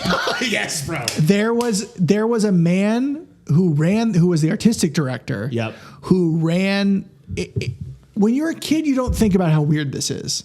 Like, he was the cool guy who swore and pushed kids to be like, was pushing 14-year-olds to like professional level excellence. Got it. By swearing, and it seems like he drank a lot. Doesn't I don't know. But like he once later in life, we were doing a production of Sweeney Todd when I was like in my 20s. Okay. And he came in to direct because some of the people, it doesn't really matter why, but he spilled his coffee and he like flipped out. Like, he spilled his own coffee? He spilled his Dunkin' Donuts coffee and flipped out so hard in a way that was like, oh no, this is messed up. Yeah. You have a mental illness. Like, this is not like when you're a kid, you don't understand. You're like, he's just like pushing us to excellence. Right. I want him to do that. Now I see it from my parents' perspective, being like, that guy's nuts. That guy's fucked up. Yeah. But he directed, he was part of this. There was like this era of kids that were all like rock stars. Oh, okay. And they genuinely were very talented, and a lot of them gone on to do professional theater. And but I desperately wanted to be part of Peacock Players so bad. Okay. Because once I started doing theater when I was like 14, it was like that's the that's Saturday Night the Live. Groundlings. That's That's it. And I remember when this just. When I finally did a production at the Peacock Players, it was Charlotte's Web. Yes. My parents got me a little peacock beanie baby, and they said, "You're a Peacock player now." That's so nice. And a kid my age walked up to me and said, "Yeah, you got to be a part of 3 shows to really be one, though."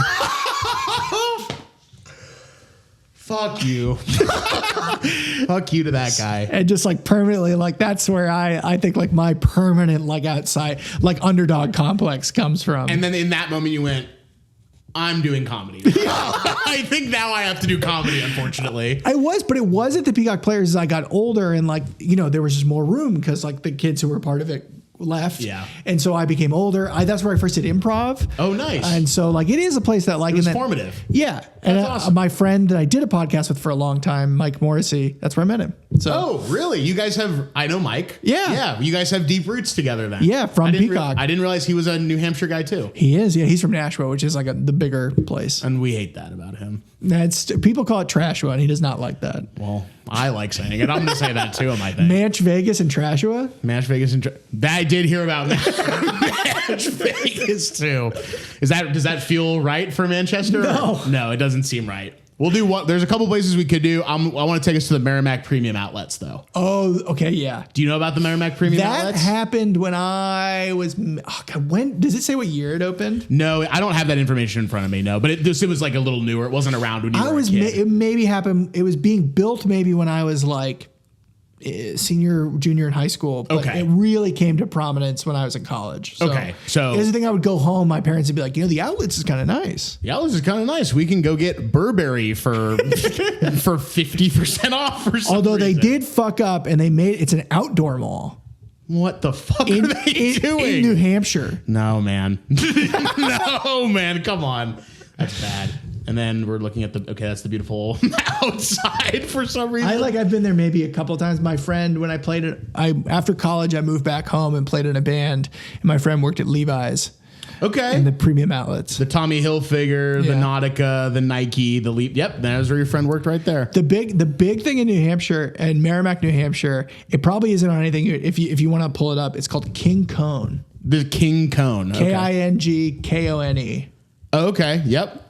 Boom. This is like an old school business that I think is like what most people know Merrimack for. That's awesome. It's a soft serve place. And it says closing day October 5th, but it seems like they're still open. Does that mean they just open seasonally? They're open seasonally. Okay. And they just make soft serve and they serve hot dogs. And this is when I think of New England, I think of places like this. People drive from other places in New Hampshire to go there. Is it good? Yeah, it rocks. Okay, hell yeah.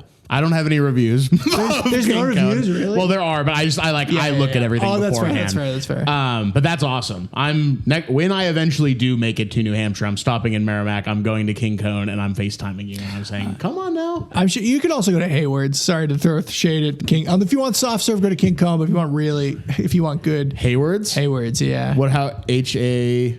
Hayward's ice cream, boom. Yeah, it's like Handles. Like it's like, Oh, dude. It's like, I would say like, because it's a smaller business, it's a higher quality than Handles. Sure. Yeah, but Handles is changing my life. Bro. I'm eating a lot of Handles. I'm like consciously trying to eat like less sweets. Yeah. But every 2 weeks I'm going to Handles. What's it called? The Hurricane Blizzard? Whatever. I haven't had the Hurricanes there yet. It rocks. Is it basically just like a really souped up blizzard? Yeah, the ice cream's it's such high quality ice cream. It's rocks. Well, I love speaking of blizzards, yeah. we're gonna hear about Dairy Queen in these reviews, but we got to read a couple first. There is no Dairy Queen. Dairy Queen. There's one Dairy Queen in LA. Yeah. And it's at the Burbank Town Center Mall. Really? Yeah. And I'm over there. I go to Burbank fairly regularly because that's like where my main AMC is. And so I'll go there fairly regularly. And like if I'm just like killing time, I'll just like walk around the mall like before the movie or whatever if I have the time. And it's an Orange Julius Dairy Queen combo. Oh, cool. And it's right there. And it's the only one that I know of in LA. There's a drive-through one maybe in Calabasas or something. Oh shit. Yeah. Okay, we got it. I went out to Malibu once and I was like, "Where's their Dairy Queen?" Because there weren't really Dairy. I mean, there was a Dairy Queen in New Hampshire, but I don't remember. We didn't go there very much. You ever eat the hot food from Dairy Queen? No. It's a good call. I've eaten the hot food at Foster's Freeze. Seems like a bad call. I like Foster's Freeze. I've never even been. Really? No, there's I've one never in been. there's one in Atwater Village. Okay. What's the big thing to get? Well, I believe the story is that Dairy Queen there was a franchise owner of Dairy Queen. Dairy Queen made some changes or made some sort of change this guy did not like. Damn. And he said, "Fuck you, I'm going to start my own business," and just changed all of his business names to Foster Freeze. And so they're That's like awesome. independent Dairy Queens Oh, that's amazing. from like the 70s. Okay. So it's basically just like knockoff. It feels like a Carl's Jr. version of Dairy Queen. Okay. I can fuck with that though. It's cool. I do have to give a special shout out to the chicken finger basket though at Dairy Queen. Oh, yeah. That I do like. Chicken fingers, I believe invented in Manchester, New Hampshire. Come on. At a place called the Puritan Cafe. That'll be for the sequel episode. We'll get to the bottom of that. And but I love that if that's true. I'm sorry. This is bringing this. It's like I spent my whole life in New Hampshire. It's almost like it. My brother is a very slight man. Okay. He was the kid that like would not finish his food and like would just be like, "I'm not hungry anymore." Yep. And he went to the Puritan back room, whatever it is, and he got a plate of chicken fingers and he didn't eat them all. And this waiter kept being like, "Oh, you're not gonna finish your chicken fingers? Damn. Oh, come on! You want me to get you a box for those? Come on, you gotta take them home." And then my brother eventually went, I did not eat them because they're not good and I do not like them." Whoa.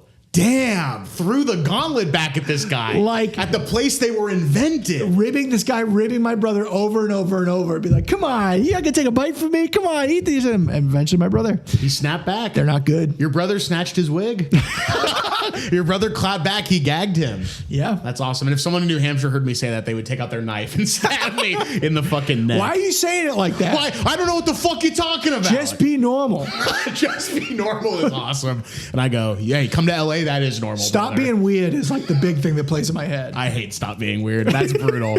Okay, just a couple reviews of the premium outlets and then we'll go for real. Sure. 1-star review from 2021. Munchkin Land. All they have is XL. No double XL for pants anywhere. Land of the little people. Yep.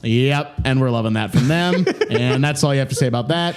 1-star review from 2017. Nice outlets, clean and visually appealing to walk around, but for the love of God, please turn off the music. It's awful. The music stinks. Think Bad Pop from 2001. They, for some reason, specified Bad Pop from 2001.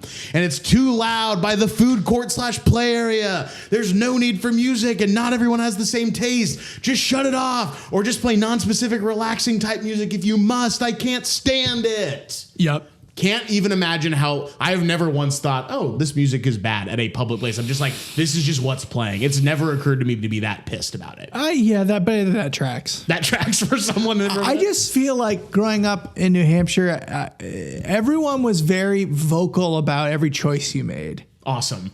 Do you know what I mean? Yes. Like it had was something to say about it no matter what. like, I don't know. I do feel like, and this is probably most places, but I do feel like there was like, I remember really wanting to get into baseball because it made me feel like part of the group. Totally. And like Red Sox stuff. And like, just like you would wear, I used to, when I very briefly did stand up, the story I'd always tell is I went to New York. I saw Wicked because it was a new show. Okay. I bought the T-shirt. And if you New England, Wicked is like a thing. Wicked. Like Wicked cool, Wicked always Wicked. Smart, yeah. And the first day of 8th grade, I thought, fuck it. I'm proud that I went to New York City. I'm proud that I like musicals. I'm going to wear my Wicked T-shirt. I walk in, and a kid walks in and goes, what, you think you Wicked is something? Oh, my God. Like, no way. Instantly noticed. And 8th grade was the first time all of the 3 elementary schools came together. Oh, shit. So, like, I had been instantly picked as, like, kid to make fun of. And I said, it's a musical. Brutal, man. Yeah. God, what a horrible mentality for a whole region to have. My music teacher, I used to like wearing button-ups, and for some reason I thought it felt good to button it all the way up. Totally. Hipster vibes. And my music teacher in 7th grade said to me, I remember when my mom used to dress me. Oh my God. What a fucked up place, bro. What, can you shout that person out? Yeah, Mr. Fussell. No, not Mr. Fussell, bro. God. Rest in peace to Mr. Fussell. He's a nice guy. I think he was deeply insecure. Yeah, I would have to imagine. That's where all of those comments come from. 2-star review from a year ago. Had severe food poisoning at Merrimack DQ to the point that it almost killed me. Where's there Merrimack DQ? That's what they're saying. Damn, that's new. Right after drinking an ice mocha, my stomach was seriously damaged and I got sick to the point of not being able to breathe. If it was not for the caring Old Navy senior lead, Miss Libby, this could have turned to a disaster. I love that. Everything you just said was so New Hampshire. I love the idea Ice mocha, Miss Libby. I love the idea that drinking the ice mocha, like, that was it. That was what killed that It's person. got to be the ice mocha. And not the years and years of damage I've done to myself in every other choice. Definitely not the 15 Monster Energy drinks and pack of cigarettes. Every day for years. There's not a lot going on where I'm from. And that's what I like about it for this show. And Kenny, I want to thank you so much for coming on the show. Thanks for being here. If you want to plug anything, go for it. Oh, yeah. I mean, if you, you can come see me on tour if you're listening to this at a time where that's happening. It's June 24th, 25th, 27th, and July 9th, 10th, and 11th. More details at my website. Just search my name, Kenny Gray. And the links to those will be in the description for this episode as well. I don't know. Go to New Hampshire. It's nice. yeah. It's I was nice. thinking that. Go to New Hampshire. Stop and get some good ice cream in the south, and go to Winnipesaukee. Go to the north. New Hampshire is beautiful. That's a beautiful plug. I think the truly the north of New Hampshire is unlike most places in the United States. It's gorgeous. I love that. Yeah. That's a great plug. If you want to follow this podcast on Instagram, you can at Welcome to Tinkertown. If you want to send us an email, welcome to tinkertown@gmail.com. If it's good, we'll read it on the show. If it sucks, go fuck yourself. Kenny Gray. Thanks for being here, boss. Say goodbye. Thank you for having me. Bye-bye. Bye.